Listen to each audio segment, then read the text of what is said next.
पापा जी, जो कुछ बना है चुपचाप खा लिया करिए। ये रोज रोज आपके नखरे उठाने के लिए मैं नहीं बैठी हूँ।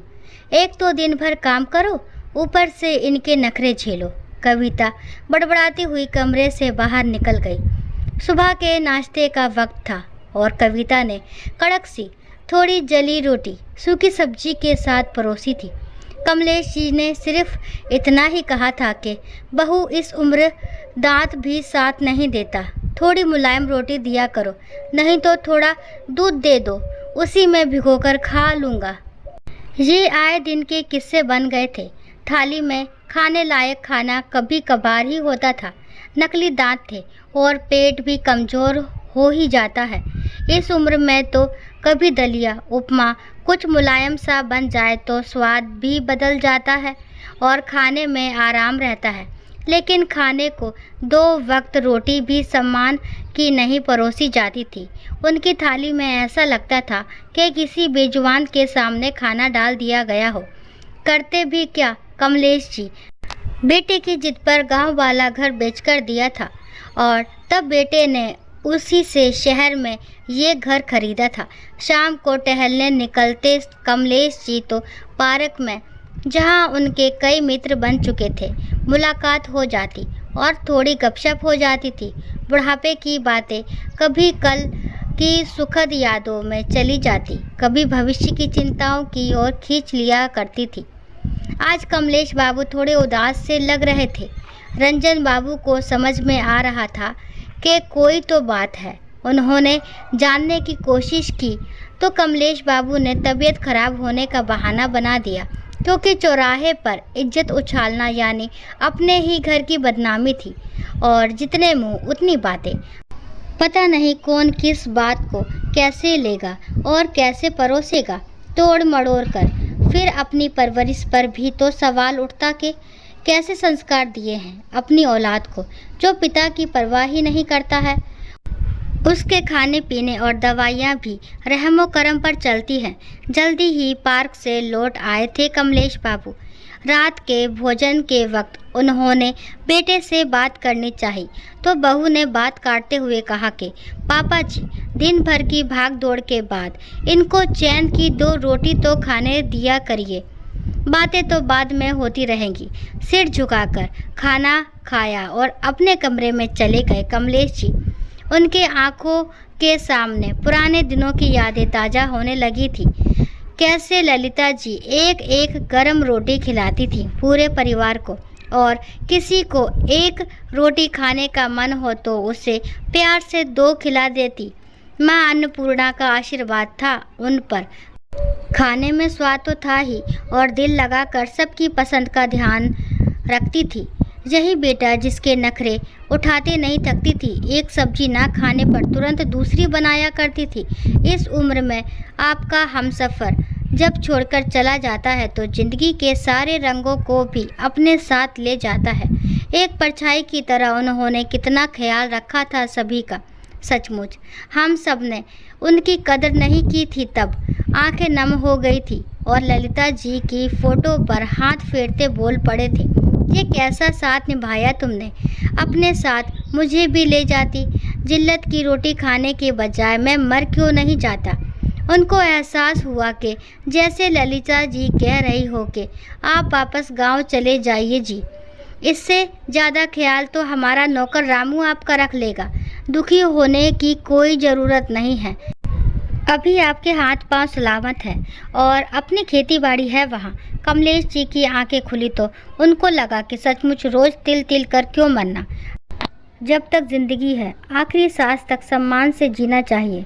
और मौत का क्या, आंखें बंद तो कौन से रिश्ते, तुरंत ही बिस्तर से ज़मीन पर लिटा दिया जाता है। बॉडी बोलकर अब उनकी सारी उलझनें सुलझ गई थी। नई सुबह ने उनके मन में नए जोश भर दिया था। बहू नाश्ता लेकर आई तो थाली माथे से लगा कर बोले, बहू ये खाना वापस ले जाओ। क्या हुआ बाबूजी, खाना नहीं खाना था तो पहले ही बता देते। पैसे की बर्बादी अलग और कौन खाएगा ये। एक ही सांस में कविता बोली जा रही थी, बहू इज्जत की सूखी रोटी भी बहुत होती है और बेइज्जत का पकवान किसी काम का नहीं होता है। आज तुम खाना इस खाने को और सोचना ज़रूर कि हो सकता है ऐसी थाली तुम्हारे बच्चे भी तुम्हें दे सकते हैं। और एक बात कह रहा हूँ कि सबके कर्म सामने आते ही हैं एक ना एक दिन। उस दिन के लिए तुम भी तैयार रहना। आखिर क्या चाहिए था मुझे 2 वक्त की रोटी सम्मान के साथ, और वो भी तुम ऐसे परोसती हो कि कोई जानवर भी ना खाए। ऐसे खाने को मैंने फैसला ले लिया है कि मैं अब यहाँ नहीं रहूँगा। और हाँ, मैंने गांव की टिकट करा लिया है और मैं आज शाम को निकल रहा हूँ। रही बात खाने की तो बाहर कुछ खा लूँगा। तुम्हें कल से कोई परेशानी नहीं होगी मेरी वजह से। कविता के तो होश उड़ गए थे कि पति रवि को पता चलेगा तो क्या कहेगी, और अभी तक तो वो बाबूजी को भी रवि से ज़्यादा बात नहीं करने देती थी। और बाबूजी ने सब कुछ बता दिया तो रवि तो मुझ पर ही बरस पड़ेंगे। कमलेश जी समझदार इंसान थे। वो जानते थे कि बेटे को पता चलेगा तो वो बहुत नाराज़ होगा और फालतू में उनकी वजह से पति पत्नी में मनमुटाव हो जाएगा। पर बेटे की सिर्फ इतनी जिम्मेदारी नहीं होती कि पिता को अपने घर में शरण दो, बल्कि उसके साथ वक्त बिताना भी ज़रूरी है। और उसकी क्या ज़रूरतें हैं ये भी तो कभी कभार पूछना ज़रूरी है। लेकिन उसने अपनी पत्नी पर ज़्यादा ही भरोसा किया था। खैर, वो दोनों खुश रहे। मेरे लिए इससे बढ़कर कुछ भी नहीं है। उन्होंने रवि को कहा कि बेटा, खेत का कुछ ज़रूरी काम आ गया तो मुझे आज ही गांव निकलना पड़ेगा। और हाँ बेटा, एक बात कहनी है कि नौकरी के साथ साथ अपने पिता के लिए भी वक्त निकालना ज़रूरी है। रवि को समझ में नहीं आया कि बाबूजी को कुछ शिकायत है या सचमुच में किसी काम से जा रहे हैं, और वो भी अचानक। बाबूजी, आप रहेंगे कहाँ? घर तो रहा नहीं। रवि थोड़ा चिंतित था। बेटा, गांव में अभी वो घर है जो हम सभी भाइयों का था, जिसमें तुम्हारे चाचा जी रहते हैं, वहीं रहूँगा। कमलेश जी ने अपने सामान बांधे और रवि ने गाड़ी भेज दिया था स्टेशन के लिए। रवि के मन को झकझोर गई थी बाबूजी की वो लाइन। आखिर क्या तकलीफ़ थी उनको कि उन्होंने मुझे बिना बताए ही इतना बड़ा निर्णय ले लिया था। गांव में रहना कोई बुराई नहीं है, लेकिन अचानक से जाना क्या वजह हो सकती है। दिन भर काम में मन ही नहीं लगा और उसने निर्णय लिया कि सुबह की गाड़ी से वो गांव जाएगा और बाबूजी के दिल का हाल ज़रूर जानना चाहेगा। वो इतना भी क्या व्यस्त हो गया था कि उसने बाबूजी को वक्त ही नहीं दिया। शाम को घर आने के बाद उसने कविता से कहा कि मुझे दफ्तर के काम से कुछ दिनों के लिए जाना है। रवि, मैं अकेले सब कुछ कैसे संभालूंगी?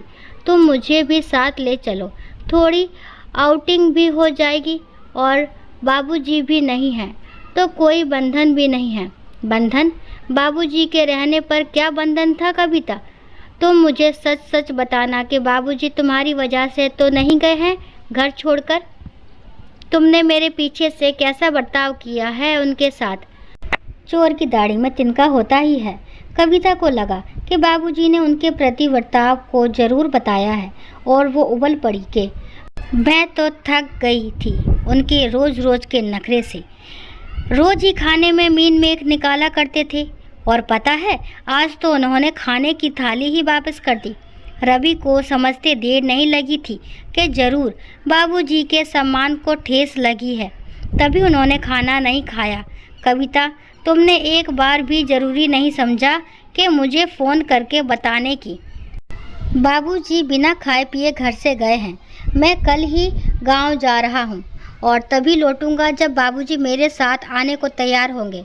और हाँ, उन्होंने मुझसे कुछ भी नहीं कहा है, पर मैं उनसे ज़रूर जानना चाहूँगा कि बात क्या हुई थी। कविता के पाँव के नीचे से ज़मीन खिसकने लगी थी। उसके सामने अपनी गलतियों की माफ़ी मांगने और उनको सुधारने के अलावा कोई चारा नहीं बचा था। गलती मेरी है तो सुधारूंगी भी मैं ही। मैं भी चलूँगी बाबूजी को वापस लाने, कविता ने कहा। दूसरे दिन सभी लोग गांव के लिए रवाना हो गए थे। उधर बाबूजी ने पहले से ही सारे खेत का सौदा कर लिया था और बेचने की तैयारी में कचहरी जा ही रहे थे कि देखा रवि और बहू दोनों गांव में। बाबूजी, मुझे माफ़ कर दीजिए। कविता पांव पर गिरकर गिड़गिड़ाने लगी। रवि भी माफ़ी मांगने लगा। मेरी सारी गलती है कि मैंने आपका अच्छी तरह से ख्याल नहीं रखा। मुझे भी माफ़ कर दीजिएगा बाबूजी। कोई बात नहीं बेटा, गलतियाँ उसको कहते हैं जो अनजाने में होती हैं, और जो जानबूझकर की जाए वो गलती नहीं होती है। बुढ़ापे में क्या चाहिए एक इंसान को?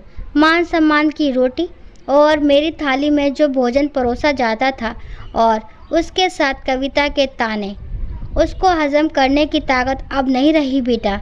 मैं सारी ज़मीन जायदाद बेचकर किसी आश्रम में चला जाऊंगा, और हाँ, तुम्हारे बच्चों के नाम सारा पैसा करूंगा, क्योंकि कल तुम्हारे साथ ऐसा व्यवहार ना हो। बाबूजी, मुझे कुछ नहीं चाहिए। अगर एक मौका देना चाहते हैं तो घर वापस चलिए, और मैं वादा करता हूँ कि आपको मेरे पिता होने के सम्मान में कोई कमी नहीं आने दूंगा। कविता ने भी वादा किया, और ज़मीन का कोई भी टुकड़ा नहीं बिका, बल्कि एक घर गांव में भी बनाया गया, जिसमें छुट्टी में सभी आते और मिलजुल कर प्यार से रहते। कविता ने बाबूजी के सम्मान में कभी कमी नहीं आने दी, और रवि ऑफिस से आते बाबूजी के साथ कुछ वक्त बिताया करता था और उनकी हर ज़रूरतों का खुद ख्याल रखता था। ये सच है, जैसा बोओगे वैसा ही काटोगे। हम कुछ भी अच्छा या बुरा कर्म करते हैं, उसका असर हमारे परिवार पर हमेशा पड़ता है। और कहते हैं कि अपने कर्म इतना अच्छा करो कि कोई बुरा भला कहे कि कर्म का फल मिलेगा तो अच्छा ही मिलेगा, क्योंकि हमारे कर्म अच्छे हैं। और हाँ, हमारे बुज़ुर्गों का सम्मान करना ज़रूरी है। उन्होंने कितनी तकलीफ़ से हमें पाला पोसा है, और अब हमारी बारी है उनका ख्याल रखने की। वो घर किस काम का जहाँ अपनों के लिए एक कोना ना हो। दोस्तों, आशा करती हूँ ये कहानी आपको ज़रूर पसंद आई होगी।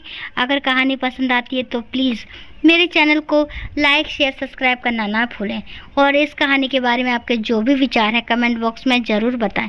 कहानी को लास्ट तक सुनने के लिए थैंक यू। राम राम, राधे राधे।